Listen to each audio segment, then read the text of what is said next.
skin just like pearls. Your back again. Holiday in Jamaica. Holiday in Jamaica. Now they did the right time. Hey guys, welcome back to my channel, and from the title guys you'll realize that today I will be attempting a James Charles holiday makeup look. Now I am no makeup artist, but you know, I saw this video about a month ago and I saved it in my watch later for a time like this to attempt it for my vlogmas. Well, I wanted to attempt it for Christmas, but then now I decided to do vlogmas, so it's a perfect fit into my vlogmas series, right? So guys, I am no makeup artist. Maybe I should have tried to do this tutorial before the video, but whether it's a slay or a nay, I will be putting up this video. So if you want to see how I do on James Charles makeup, holiday makeup video, stick around for that guys. Of course, I will be putting his video down below so that you can see what I'm doing step by step, what I'm supposed to be doing, and you can let me know in the comment section, you know, what techniques I'm doing right and what techniques he was doing that I'm not doing right. We'll just chit chat down in the comment section. Of course guys, I won't be using, he actually has a makeup line. I won't be using his products. I'll be using drugstore makeup, regular makeup, Maybelline's line, things I use, Maybelline, Elf, those kind of brands is what I'll be using to see how best I can attempt his look with drugstore makeup. So stick around and we'll get into it. So guys, I have the tutorial here on my laptop and I have my mirror here, so from time to time you'll see me be looking either directions. And I'll also be using my Bluetooth headset to hear his instructions as to what I am supposed to be doing. Like honestly guys, I saved the video but I never watched it in its entirety. So let's see how this goes. So guys, when I started to watch the video, I realized that James had already done his eyebrows and his foundation. So I'm just going to go ahead to do those right now quickly for you, and then we'll get into his tutorial. So for my eyebrows, I'll be using my MAC eyebrow pencil in dark brown, as well as my LA Girl concealer in toffee and chestnut.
For my foundation, I'll be using my Maybelline Superstay in 370, which is the deep bronze shade.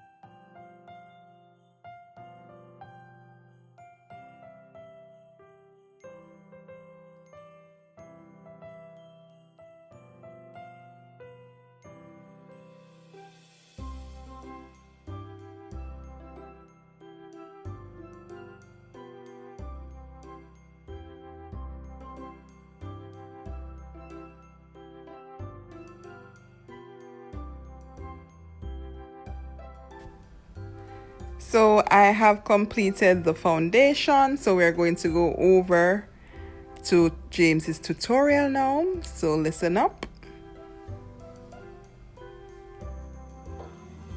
I'm first going to grab my M441 brush and dip into this middle transition shade. I actually lost the little sheet with the names on it, so you're just going to have to bear with me today. I'm just popping the shade right up in the crease and blending it out using windshield wiper motions. And I'm actually not tapping off the brush before I apply this color. We definitely want this to be very, very vibrant and pigmented. And when we get to the outer corner, I am doing my all-time favorite trick of pulling that shadow out a little bit. For the next color, I'm going to grab an R39 brush and dip into this burnt orange shade right up in here.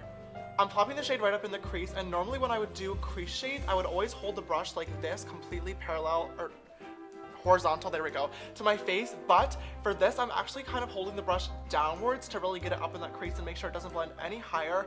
We are going to be cutting out the crease today, so it's okay if everything gets on the lid because we're going to clean it up later. And then same thing with the outer corner, I'm going to pull it out in like a nice little cut V shape.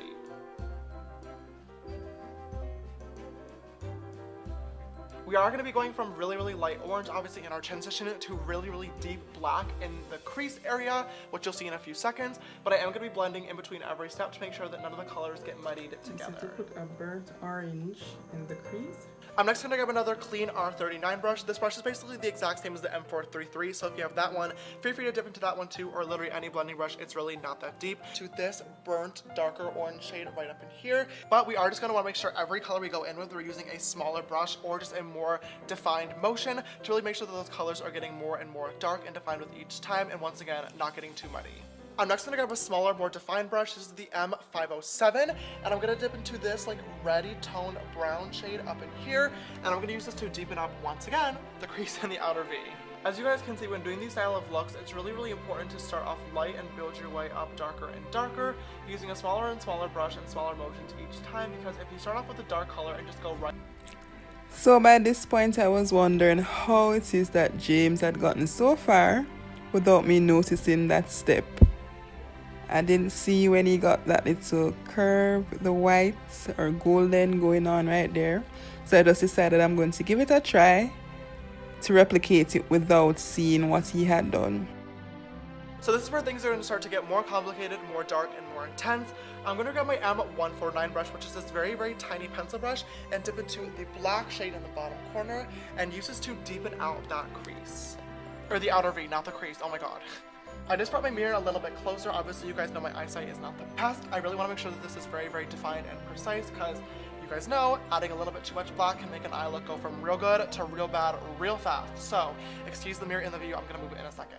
So with the black on the pencil brush, I'm going to take this and I'm going to tap it right into the outer V. We're going to cut this entire area out using a shimmer shadow in a second, but I do want to get all the color on there in the right shape, just like that, so we can blend it out and have the pigment still be there, because, like I said, we don't want to add too much black, but where there is the black, we want it to be black, if that makes sense. To blend that black out, I'm going to grab my M507 brush once again and dip into this cool tone brown shade up in here and just lightly go over those edges. Like I was saying, adding a little bit of black can quickly get too intense, and I think this definitely just did. So I'm going to grab my R39 brush and dip into that light orange shade from before and just go over those edges to hopefully make everything a little bit less dark. Alright, so that is the lid shadow all complete. Like I said, it did get a little bit darker than I originally wanted it to, but oh well, I guess that's just what we're going to have to deal with today. Now we're going to go ahead and cut out the crease. I'm going to grab my Morphe cream shadow in the shade Copper today, which is this beautiful orangey shade as the base, of course, and then my Makeup Shack T57 brush. It is just this tiny, really flat definer brush. We are going to be doing a lot more of like a detailed crease today than the classic average half-cut crease where you just kind of blur out the edges, so I do want to make sure it's really, really light and defined. I know some people really like to do a concealer first when they're cutting out creases, but if you're using a pigmented cream shadow, I feel like it's really not that deep because you're just going to cover over top of it anyway, and it does the same job, so like why do more work if you don't have to, you feel. Once again, sorry about the mirror, but I'm going to lean in close to really make sure I get this exactly where I want it. And I'm just going to carve out this crease. I'm just filling this in like normal, but then once I get to the outer corner, instead of just fading out the edges, I'm actually going to pull the shadow once again with that defined brush, and I'm going to make kind of a loop back around. By now, I'd given up on trying to keep up step by step with James. So I realized he was only doing one side, one eye, so I decided I was going to go ahead and conceal my eye and see if I could complete at least one with him.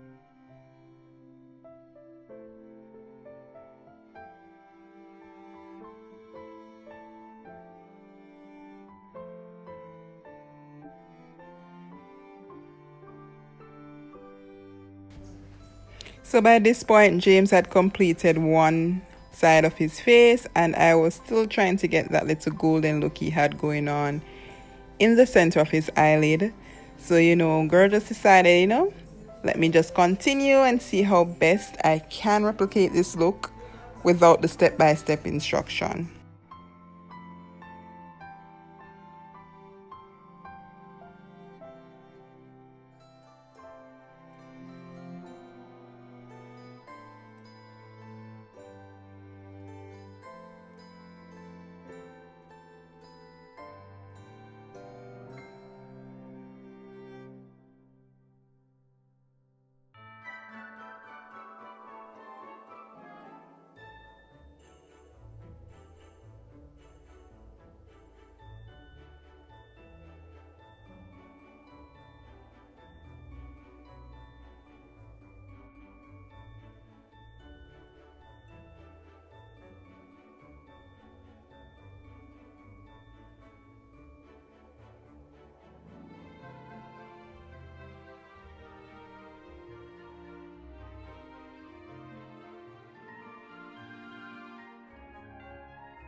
By this stage, it started to look like something was going on.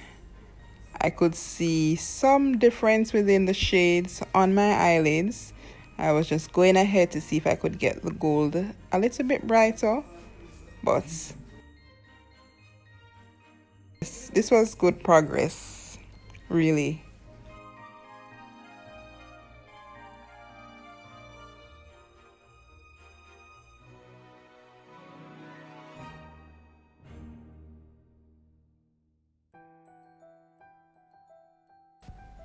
So I'd gotten my eyes to a place that I was comfortable with. I could see the black, I could see the gold, and I could see the burnt orange.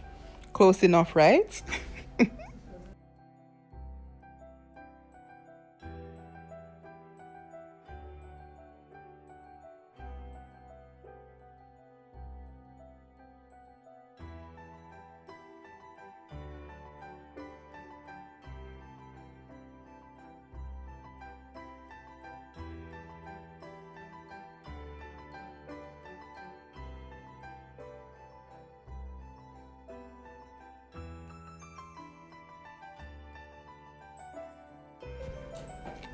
Then came my most dreaded step of the makeup process, which is to add the lashes. I was using a magnetic eyelash, so I was applying the eyeliner that would be used. I didn't even realize that my camera wasn't facing me enough for me to do the view, for you to see the application, but I was using my mirrors to the side.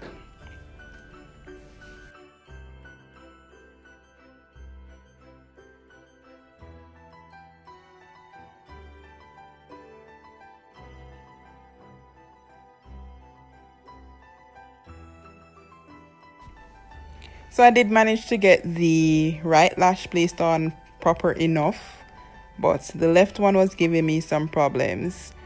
I did take it off and put it on back about twice, and then I went on to apply some eyeliner to my bottom lids.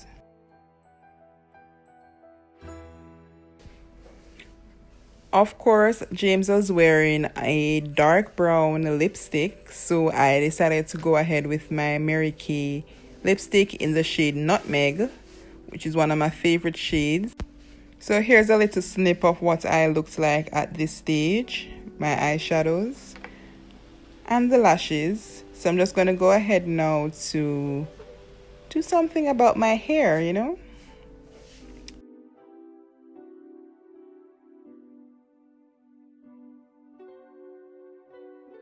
So guys, by the end of the tutorial, I didn't get to the end because girl could not manage all the excitement. I could not manage all the excitement at all. This is my version of James Charles holiday makeup look.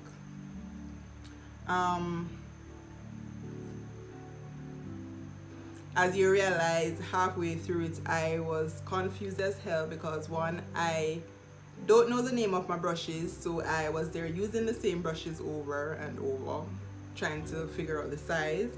From the video as well, you'd realize that the pigmentation of the eyeshadows I was using weren't as bright as his, so it gave me a different look. Of course, we're two different complexions, so it would show more on him than it does on me at my attempt at the colors he was using, because they're really more of earth tone colors. But yeah, these lashes are actually magnetic lashes. They came in a pack of 3. I don't know where the cover is. This is actually the longest of the 3. I don't think this one puts on properly, and this one could come down a little bit lower, but from afar I don't think they look too bad, do they? Let me know in the comment section and give me a rating out of 10 how you think I did, and I hope to see you again tomorrow for my next video. So guys, until next time, continue to be your most authentic self and stay naturally. Bye.